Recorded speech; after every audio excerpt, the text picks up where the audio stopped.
Top quality और consistent performance के लिए सिर्फ सिल्वर पंप्स नाम याद रखना। उत्तरी अटलांटिक महासागर से बड़ी खबर आ रही है। हवा में दिखा है अमेरिकी एटमी कमांड सेंटर। खबर सामने आने के बाद यूरोपीय देश हैरान हैं। क्यों दिखाई दिया है ये? हवा में दिखा है अमेरिकी एटमी कमांड सेंटर। उत्तरी अटलांटिक महासागर से बड़ी खबर सामने आ रही है और ये खबर सामने आने के बाद यूरोपीय देश हैरान है। दरअसल लगातार दुनिया में जिस तरह का तनाव बढ़ता जा रहा है, ऐसे में उत्तरी अटलांटिक महासागर में एटमी कमांड सेंटर का दिखाई देना अमेरिकी कई सवाल खड़े करता है। तो समंदर के ऊपर हवा में अमेरिकी एटमी कमांड सेंटर दिखा है, लेकिन खबर क्या है समझिए। उत्तरी अटलांटिक के ऊपर दिखा अमेरिकी स्पेशल जंगी विमान। एटमी जंग के दौरान कमांड सेंटर के लिए डिजाइन किया गया है इस विमान का नाम क्या है, क्यों है ये खास, समझिए। अमेरिकी नेवी का विमान E-6B एयरक्राफ्ट है। ये मर्करी के नाम से मशहूर है E-6B एयरक्राफ्ट। E-6B विमान क्या करता है ये भी समझिए। परमाणु जंग के दौरान कमांड सेंटर का काम करता है। बैलिस्टिक मिसाइल सबमरीन को संदेश देता है, बैलिस्टिक मिसाइलों के प्रक्षेपण को सफल बनाता है। उत्तरी अटलांटिक महासागर में क्यों जो दिखा है और उसको लेकर क्यों ये कहा जा रहा है कि ये खास है। अमेरिकी सेना का मिलिट्री ऑपरेशन एरिया है उत्तरी अटलांटिक। पिछले महीने ही उत्तरी अटलांटिक में दिखा था USS गेराल्ड और जॉर्ज बुश। एक और बड़ी खबर, 24 घंटे में 2 बार नेतन्याहू और ट्रंप की मुलाकात हुई है। पहले व्हाइट हाउस में डिनर पर दोनों की मुलाकात हुई, दूसरी बार ओवल ऑफिस में मुलाकात हुई है। ईरान पर दूसरे हमले का प्लान तैयार किया जा रहा है, ऐसा कहा जा रहा है। रॉयटर्स के हवाले से खबर सामने आई है जिसमें कहा जा रहा है कि दोनों के बीच जो बातचीत हुई है उसमें ईरान पर एक बार फिर हमला किया जा सकता है। ये आशंका लगातार जाहिर की जा रही थी कि ईरान पर एक बार फिर हमला हो सकता है। नेतन्याहू ये कहते रहे हैं कि उनका जो मकसद था वो पूरी तरह से वो हासिल नहीं कर पाए हैं। ईरान पर जो हमला किया गया था, खास तौर पर ईरान के बैलिस्टिक मिसाइल प्रोग्राम को और ज़्यादा वो नुकसान पहुंचाना चाहते हैं। ऐसे में क्या सहमति बन गई है, इसको लेकर खबरें सामने आ रही हैं। तो देखिए, दरअसल ये कहा जा रहा है कि इजराइल का मिशन अधूरा है, तो इसी वजह से क्या ईरान पर एक बार फिर हमला होगा। नेतन्याहू ईरान के खिलाफ एक और युद्ध चाहते हैं। इजराइल का दूसरा हमला क्या ज्यादा कड़ा और ताकतवर होगा। ट्रंप डिप्लोमेसी से ईरान से निपटना चाहते हैं, लेकिन नेतन्याहू सैन्य कार्रवाई चाहते हैं। नेतन्याहू सैन्य ताकत से ईरान को ढेर करना चाहते हैं। क्यों दूसरा युद्ध चाहते हैं नेतन्याहू, ये भी समझिए। इजराइल ने लक्ष्य हासिल नहीं किया है, वो लक्ष्य जो उन्होंने तय किया था। ईरानी परमाणु कार्यक्रम को नुकसान नहीं पहुंचाए जितना नेतन्याहू पहुंचाना चाहते थे। ईरान का मजबूत मिसाइल सिस्टम भी एक बड़ी चुनौती है इजराइल के लिए। ईरान में सत्ता परिवर्तन भी नहीं हुआ है और इसी वजह से नेतन्याहू अभी जिस तरह के हालात हैं उससे संतुष्ट नहीं हैं और बड़ा हमला करना चाहते हैं। लेकिन ईरान के खिलाफ अमेरिका और इजराइल मिलकर जॉइंट ऑपरेशन शुरू कर सकते हैं, इसके बारे में अब जानकारी सामने आ रही है। इसको लेकर अटकलें लगाई जा रही हैं। बेनियामिन और ट्रंप की मीटिंग में आखिरी मोहर लग चुकी है, कहा जा रहा है। अब ईरान को फाइनल वार्निंग दी गई है। अमेरिका की शर्तों के मुताबिक परमाणु करार करना ही होगा। अगर ईरान इसे मानने से इनकार करता है तो ईरान पर परमाणु हथियार का इस्तेमाल भी किया जा सकता है। अमेरिका का कहना है कि ईरान से जल्द वार्ता होगी। इस दौरान अमेरिका अपनी शर्तों को बता देगा। इसके बावजूद ईरान परमाणु कार्यक्रम जारी रखता है तो उसे एटमी तबाही के लिए तैयार रहना होगा।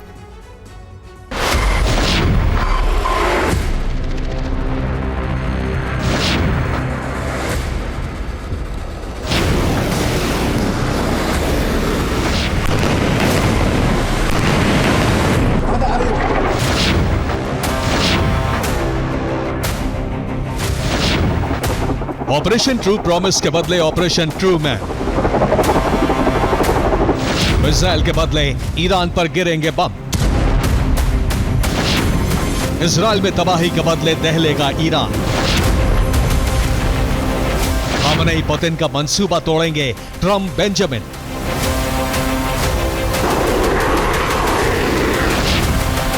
और इसके लिए ट्रंप और बेंजामिन ने सीक्रेटली बातचीत की जिसमें ईरान को लेकर बड़ा प्लान बताया।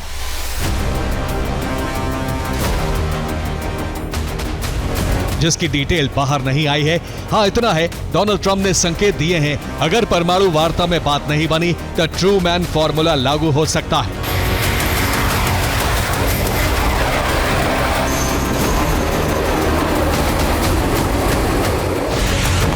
ईरान में जिस तबाही के संकेत दिए हैं उसकी तस्वीर कुछ ऐसी हो सकती है।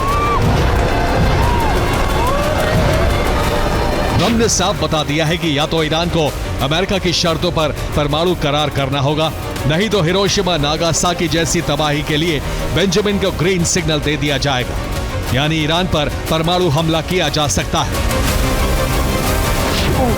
अब यह सवाल उठ रहा है कि परमाणु हमला अमेरिका करेगा या फिर इजराइल, क्योंकि दोनों के पास परमाणु बम है, लेकिन ट्रंप ने इशारों में इस सवाल का जवाब दे दिया।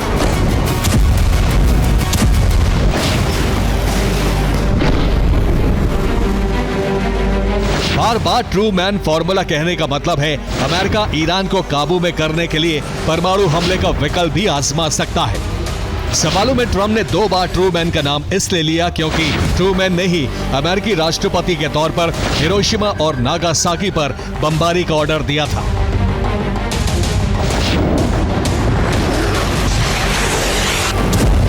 यानी ट्रू मैन के रास्ते पर चलकर ट्रंप दुनिया को तीसरे विश्व युद्ध की खाई में ढकेल सकते हैं।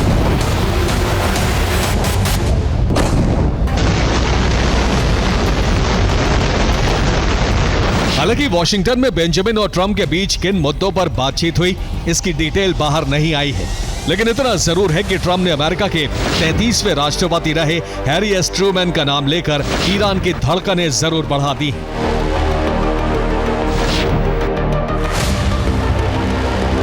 बीजिंग और मॉस्को में भी हलचल बढ़ गई है, क्योंकि ईरान पर परमाणु हमले का मतलब है परमाणु युद्ध का आरंभ, जिसमें चीन और रूस को भी उतरना पड़ेगा। जबकि ईरानी प्रॉक्सी पहले ही इजराइल दमन के लिए तैयार है।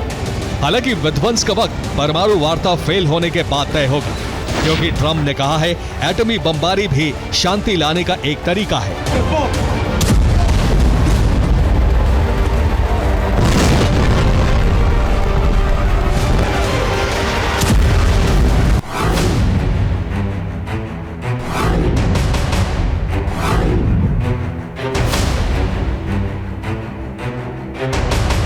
तो क्या अमेरिका ईरान में एटमी नरसंहार की तैयारी कर चुका है?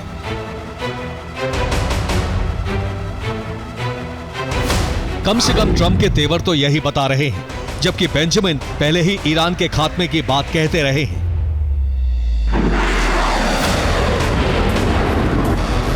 अब समझिए कि ईरान ने अगर यूरेनियम एनरिचमेंट 90% से ज्यादा कर लिया तो वो कभी भी परमाणु बम बना सकता है, जबकि पेंटागन ने इनपुट दिया था कि 60% तक संवर्धन ईरान पहले ही कर चुका है।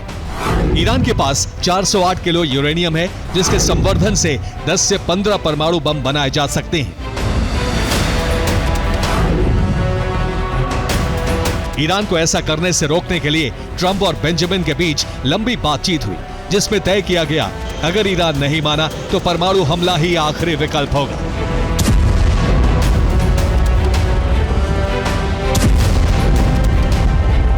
अगर ऐसा हुआ तो ईरान को भारी तबाही से कोई नहीं बचा सकता।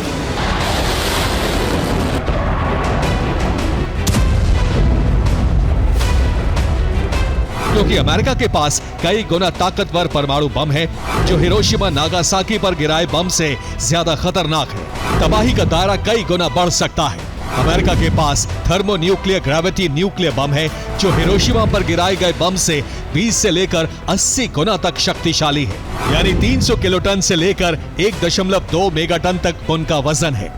इस बम के हमले से 5 किलोमीटर तक सर्वनाश हो सकता है, जबकि 25 किलोमीटर के दायरे में बड़ा नुकसान हो सकता है, जबकि 3 लाख से 10 लाख लोग मारे जा सकते हैं।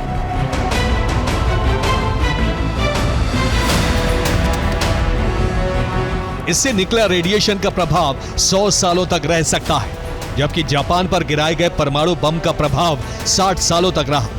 लोग भयंकर बीमारियों से पीड़ित रहे थे। अगर ऐसा ही हमला ईरान पर हुआ तो ईरान को भारी बर्बादी से कोई नहीं बचा सकता। हमले के जख्म सालों साल तक अमेरिका के अत्याचार की कहानी कहते रहेंगे, जबकि काफी हद तक इसके लिए खामनेई की जिद भी जिम्मेदार हो सकती है।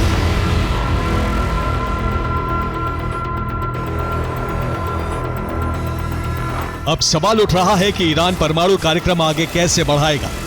इसके लिए चीन और रूस सहयोग कर रहे हैं। रूस तो खुलकर समर्थन में आ चुका है, जबकि चीन पहले से ही परमाणु संयंत्र बनाने में मदद करता रहा है। यानी खतरा बेहद बड़ा है। इसी वजह से अमेरिका बार बार ईरान से वार्ता करने के लिए जोर दे रहा है। इस बीच अरब में ट्रंप के विशेष दूत विटकॉफ ने कहा है, ईरान से वार्ता कभी भी शुरू हो सकती है।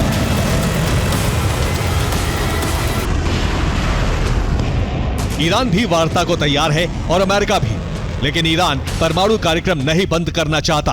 वो बार बार कह रहा है विकास कार्यों के लिए यूरेनियम एनरिचमेंट किया जा रहा है, लेकिन ईरान ये नहीं बता पा रहा है कि उसने 60% तक संवर्धन क्यों किया, जबकि पावर प्रोडक्शन के लिए 20% संवर्धन ही पर्याप्त होता है। यानी ईरान सीक्रेटली परमाणु बम बनाने की तरफ बढ़ रहा है। ईरान की इसी तैयारी से इजरायल और अमेरिका बौखलाकर हमले की प्लानिंग में जुट गए हैं, जिसके लिए परमाणु बम भी एक विकल्प हो सकता है।